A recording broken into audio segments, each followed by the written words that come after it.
What is going on, LEGO investor? So today we're going to talk about the LEGO series minifigures, and I've got a list of sets or kind of themes that I would like to see. So we're going to start off with my number one set or theme that I would like to see in the series lineup. So with the recent success of Dungeons and Dragons, I think this has told LEGO that they need to focus on dedicated themes compared to the way they've done all the LEGO series sets previously. Because previously they would just mix and match all these little minifigures together. They were all unique, unrelated to each other, but there were always one or two that were really sought after. That's really what I think drove the demand for these sets. And they're typically knights, Vikings, a really awesome, unique minifigure and from a popular theme. The knights just have done phenomenal, and I think that's a lot of the driving factor of people buying those. So if you're new, well, LEGO decided to come out with a Dungeons and Dragons series lineup, and it has been a big hit. I want to say this is probably the most popular series sets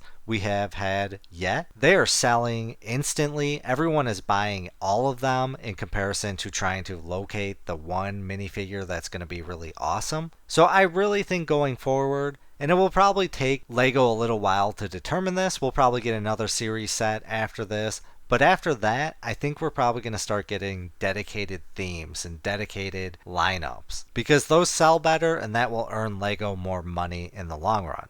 So, with that said, there is one theme or lineup that I would love to see. So this is my number one, and eventually, maybe next week, I'll give my number two and my number three. But my number one theme or sub-theme, whatever you want to call it, would be Lord of the Rings. Yes. There is so much pent-up demand for Lord of the Rings, and I do not think LEGO realizes this, and I do not think whoever has control of the toy rights understands the demand for this. They should go to Lord of the Rings or LEGO and say, we're done with these few sets, we need to mass produce these. Because they are losing out on millions and millions of dollars. And I don't think whoever owns those toy rights understands that they are losing millions of dollars. And there's just so much demand. We want more. And I think that would be a perfect lineup to satisfy some of that demand. Because I don't think we're ever really going to get a battle pack. I think we're just going to get some brickheads and expensive sets like the Rivendell and the Barad-dûr,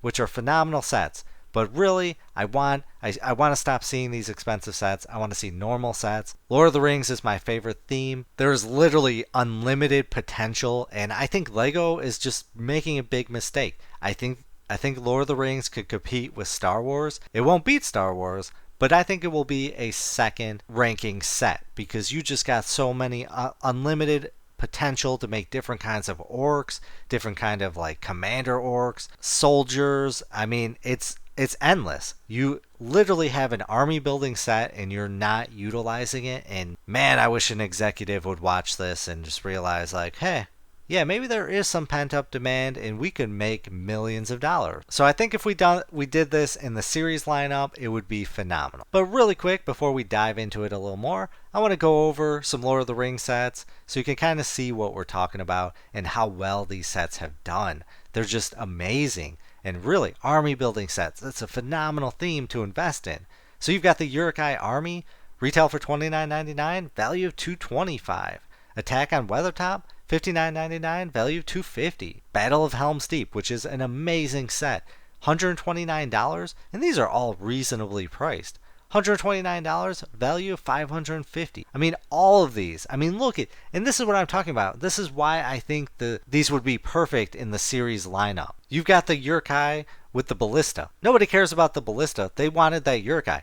Retail for $399, value of $28.30. The Tower of Orthanc, retail for $200, value of $935. And I want to say, when I previously made this video, we're starting to see these prices go up gradually. Like Battle at the Black Gate, $60, value of $449. Pirate Ship Ambush, $9.99, value of $361. The money is there, the data is there. These will sell. These will do a phenomenal job, and if you did them like the series lineup, they would fly off the shelf faster than they could create it. I would literally buy a ton, an absolute ton, because one day I hope to have a dedicated room and do some army building with Lord of the Rings. They're just a little too expensive, so I'll probably have to use the knockoff versions, which are just pretty much the same. But let's check out the Hobbit so we can kind of compare that one too. It's Lord of the Rings. Again, still did phenomenal. Mirkwood Elfguard, $4.99, value of $32. Escape from the Mirkwood Spiders, $29.99, value of $95. Attack of the Wargs, $50 set, value of $160.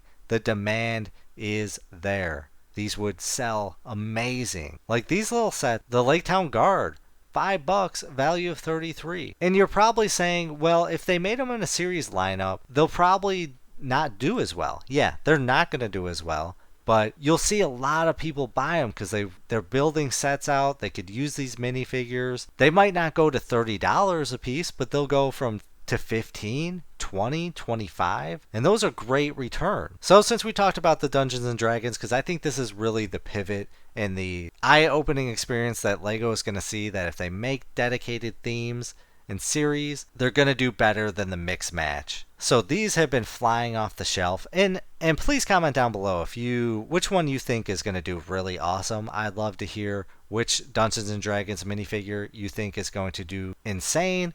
There's one of them in here that's going to do, $30. We're definitely going to hit a few 15, but Strad von Zarovich, I'm mispronouncing that. Is he the $30? I know one of these minifigures is going to do awesome. So let's take a look at some previous series sets, which are the minifigure series. So we got the previous one before this one, the space one. So I will say previously, I did not like the space theme. But after looking at how they've been doing on eBay, they are doing really, really well. So I discounted this one, and I regret it. This, I think, is going to end up being a great investment. And these ones sold too.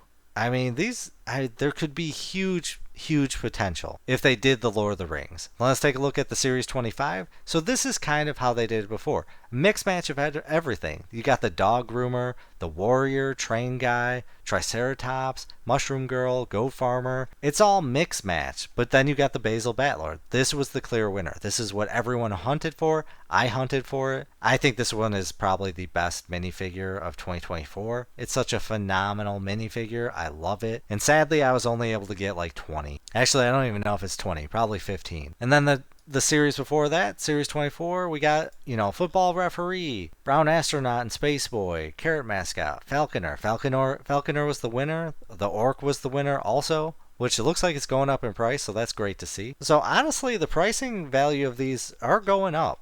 I mean, but I truly believe if you did a dedicated lineup, which it's kind of like the helmet series, where if you have a dedicated series, you're going to want to collect them all. You're not just going to want to pick the one, the few winners, hunt for the winners. Everyone's scanning. I think if you had the Lord of the Rings type set, everyone would want to collect them all and compare to just a few. And then there would be a lot of options for just army building. The opportunities are endless. So yeah, that is my number one minifigure series that I would love to see. And I would love to hear what your number one is. So comment it down below. But since we did touch on the Dungeons and Dragons and then the Basil Batlord, anytime I do these kind of videos, I always have to see how Basil's doing on eBay.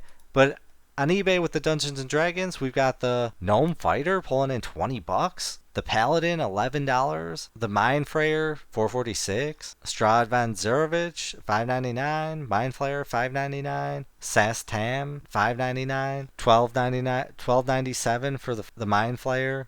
So they're kind of all over the place. Some of them are taking really big hits, and then others are doing well. Like the Paladin, $16.99. A lot of people think the Paladin is going to be the clear winner. But the pricing is pretty strong. And a lot of people are saying that they're using these in other themes and sets, and it's really awesome. So last up, let's take a look at Basil Batlord. So we're doing $12.89, $17.99, $12.89, $129 for 11. That's awesome. And I really want to build a Basil Batlord army, because just the armor and everything on this set is phenomenal. $11 here, $17.49, $15.30, $11, $19.99. So yeah, just imagine if we got these minifigures, and we'll take a look. Let's see if we can find some actual dedicated minifigures, not those little tiny ones. So we got Frodo Baggins, Gandalf the Grey, Arwen, Elrond, Saruman, Cave Troll, Mordor Orc, the Uruk-hai.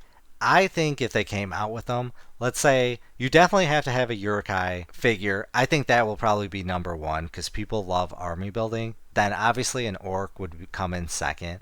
and then probably Legolas, Gandalf, Gimli, Pippin, Frodo. Those would do very well. They'll be sought after. But anything kind of orc related would be awesome. And then you can throw in some ring wraiths. I think just, man, that would just be the best minifigure series you could get. So that's my thoughts and opinions. That's my number one that I would love to see show up in the minifigure series. I would love to see Lord of the Rings. I would love to hear what series you would like to see. But stay tuned, I'll make some more videos. But as always, please do your own research, have some fun, make some money. Video is not financial advice. Any statements made are my views and is for entertainment purposes only and should not be taken as financial advice.